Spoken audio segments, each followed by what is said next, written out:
Welcome back to my YouTube channel. እድልኝ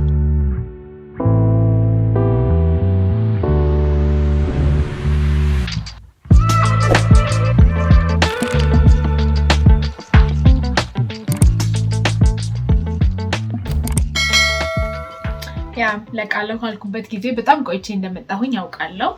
ግን አንዳንድ ነገሮች እንዳሰብኳቸው ስላልነበሩ ነው የጠፋሁት። እንግዲህ ጊዜን ጠብቄ መጥቻለሁ ማለት ነው። ዛሬ የምናወራው የ4 ዓመት የሄር ጆርኒ ነው ማካፍላችሁ ከ2021 እስከ 2025 2026 ገብተናል whatever የ5 ዓመት ሄር ጆርኒ ነው ማካፍላችሁ። ፎቶዎችን እዚህ ጋር አስገባላችኋለሁ ከ2021 ጀምሮ የነበሩትን ማለት ነው። እሺ ከቻይልድሁድ ስንጀምር ፀጉሬን በጣም ብዙ ጊዜ ተቆርጫለሁ። እንደ ብዙ ኢትዮጵያዊ ለትምህርት አልመች ሲል ቴኬር የሚያደርገኝ ሰው ሲጠፋ ምናምን ፀጉሬን ብዙ ጊዜ ተቆርጬ አውቃለሁ፣ ተላጭቼውም አውቃለሁ። ከዛ በኋላ ግን ልክ ወደ ቲኔጀርነት ስገባ ፀጉሬን በራሴ የማሳደግ ፕላን ነበረኝ ማለት ነው። እና በቃ ብዙ ሄር ፎዶችን እጠቀም ነበረ፣ ናቹራልም እንደገና ደግሞ ማኑፋክቸርድም ማለት ነው። እና በዛ ሁሉ ፕሮሰስ ውስጥ ግን ሳልል ማላልፈው ነገር ፀጉሬን የጠቀሙትም የጎዱትም ነገሮች ነበሩ። ይህንን ስል እነዛ ነገሮች የሁሉንም ሰው ፀጉር ይጎዳሉ ማለት አይደለም። ምክንያቱም የሄር ታይፓችን ይወስነዋል ለሁሉም ነገር አይደለ?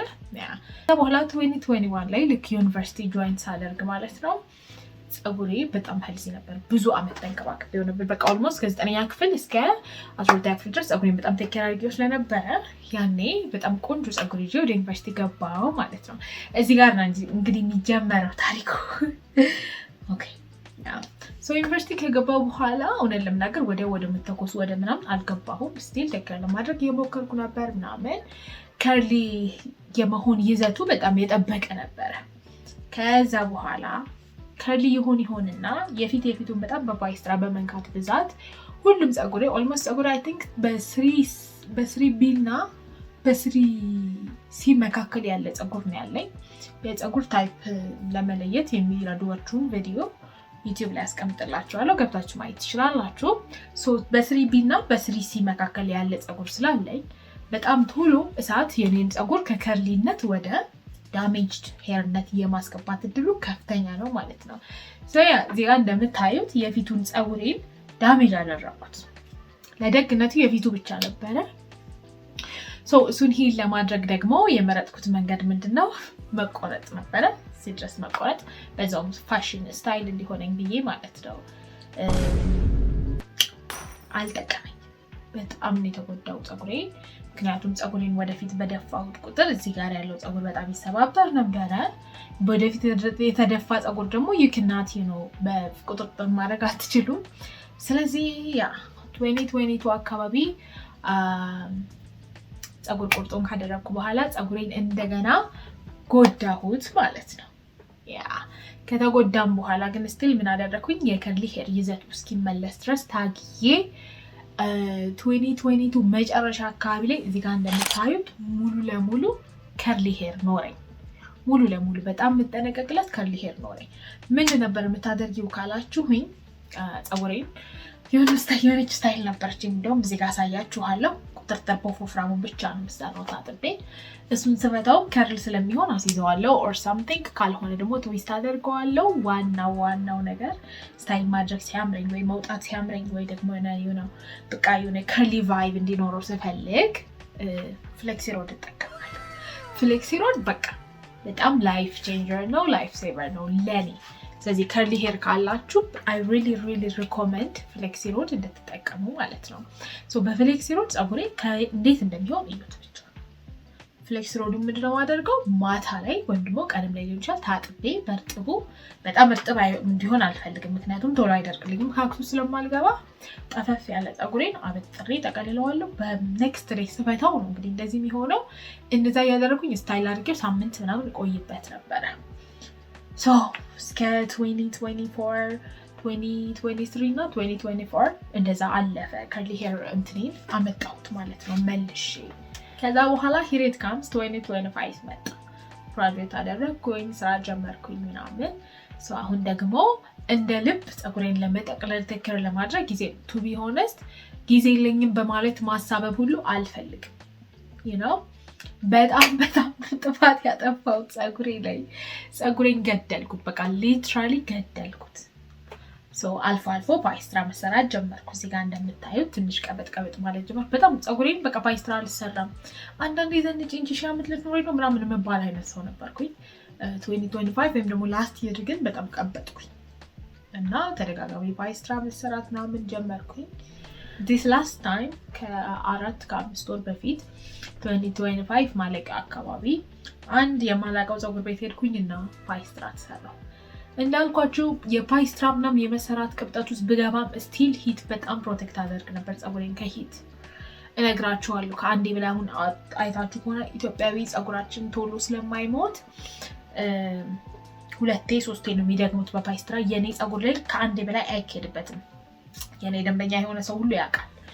this one time ቤተሰብ ጋር ሄጄ ስለነበር አዲስ ፀጉር ቤት ተከፍቷል ሲባል ሄድኩኝ ማለት ነው እና አንዴ ብቻ ሄጂበት አልኳት። I don't know አንዴ ብቻ ነው ሄደችበት። አይኔ እያየሰ ነበር።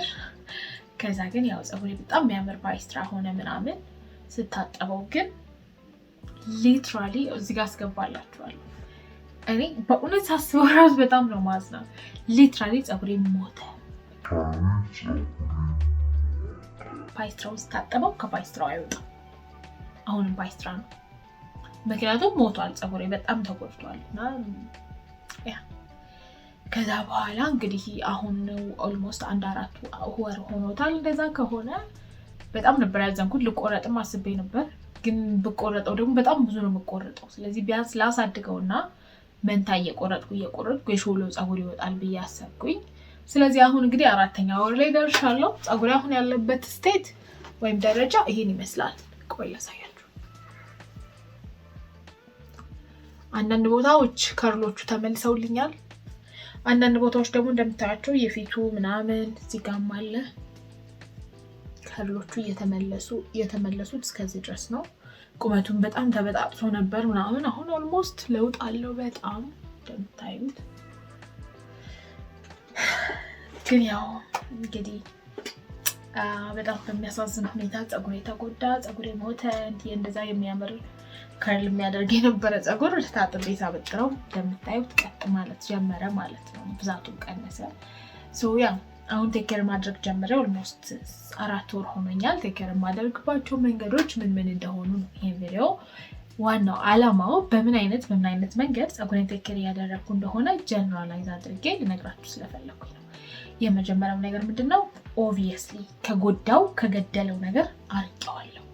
እሳት፣ ተኩስ፣ ካክስ የሚባል ነገር ፀጉሬ አያይም። ከዚህ በኋላ ለብዙ ወራት እንደዛው ነው የሚቀጥለው። ምክንያቱም በገዛ እጄ የጎዳሁትን በገዛ እጄ የገደልኩትን ፀጉሬ ደግሞ በገዛ እጄ ማስተካከል ስላለብኝ ማለት ነው። ሁለተኛው ነገር ምንድነው? ስታጠብ በባዶ አልታጠበው። ምንም ምግብ ሳልሰጠው ፀጉሬን አልታጠበው። ቂቤ ሊሆን ይችላል፣ የአቮካዶ ማስክ ሊሆን ይችላል፣ የእንቁላል ማስክ፣ የእርጎ ኤኒቲንግ አረግበታለሁ እንጂ ባዶን አልታጠበው። ሶስተኛ ዝም ብሎ ማኑፋክቸርድ ቅባት ብቻ እየተቀባ እንዲኖር አላረገውም። ራሴ ቤት ውስጥ የምሰራቸው የማዘጋጃቸውን ቅባቶች እየተቀባው ላክመው ሞክራለሁ። መቼም ፀጉሬን ደርቆ አላገኘውም። ስፔሻሊ ያው ብዙ ሰው ትኩረት የሚያደርገው ታውቃላችሁ ቆዳው ላይ ነው። ስፔሻሊ እኔ ደግሞ ፀጉሩ ዘለላው አይደርቅም፣ ወዝ እንዲያጣ አላደርገውም እንደምታዩት ማለት ነው። ስለዚህ ሌላ ደግሞ ለፀጉሬ ምግቦችን ስመርጥ ለፀጉሬ የሚጠቅሙ ነገሮችን ለመምረጥ እየሞከርኩ ነው። ከሞላ ጎደል እንግዲህ እነዚህ ናቸው። የሄር ማስክ ቪዲዮዎች እንድሰራላችሁ የምትፈልጉ ከሆነ አሳውቁኝ። የሄር ጆርኒ ከብዙ በጥቂቱ ይሄንን ይመስላል። እናንተም ፀጉራችሁ ከመሞቱ ዳሜጅ ከመሆኑ በፊት ድረሱለት ልላችሁ ነው የምፈልገው። መልካም ጊዜ ይሁንላችሁ። ሴቶች ራሳችሁን ተንከባከቡ፣ ፀጉራችሁን ተንከባከቡ። የራስን ፀጉር የመሰለ ነገር የለም። እንደ ራስ ፀጉር የመሰለ እኔ 2 ቦታ ሰርቸው ታጥቤ 2 ቦታ ተሰርቸው ስታጠብ ስፈታው በጣም ብዙ ሰው ነበር የሚቀናው። ሂማን ሄር ነው ስንት ኢንች ነው ብላ ማይለኝ ሰው የለም ነበር። ፀጉሬን ግን በገዛ እጄ ገደልኩት፣ ግድልድል ያደረግኩት። በቃ አልገባችሁ። ስለዚህ ዛሬ እኔ የምመክራችሁ ነገር እሱን ነው። I አይ ሆፕ ይሄ ቪዲዮ እንደረዳችሁ ተስፋ አደርጋለሁ። እንደዚህ አይነት የገርሊ ስቴፕ ደግሞ የሜካፕ ቱቶሪያልስ በቃ ብቻ ይሄን ዩቲዩብ የኔን ላይፍ ስታይል ለማሳየት ለማስተማርም ከበቃ ለማስተማር ለኢንተርቴንመንትም ከበቃ ለኢንተርቴንመንት እንዲሆን ብዬ ነው የከፈትኩት። ስለዚህ እንደሚያግዛችሁ ተስፋ አደርጋለሁ። ታንክ ዩ ፎር ዋቺንግ። ላይክ፣ ሼር፣ ሰብስክራይብ ማድረግ እንዳይረሳ። ወዳችኋለሁ። ተባረኩልኝ። ባይ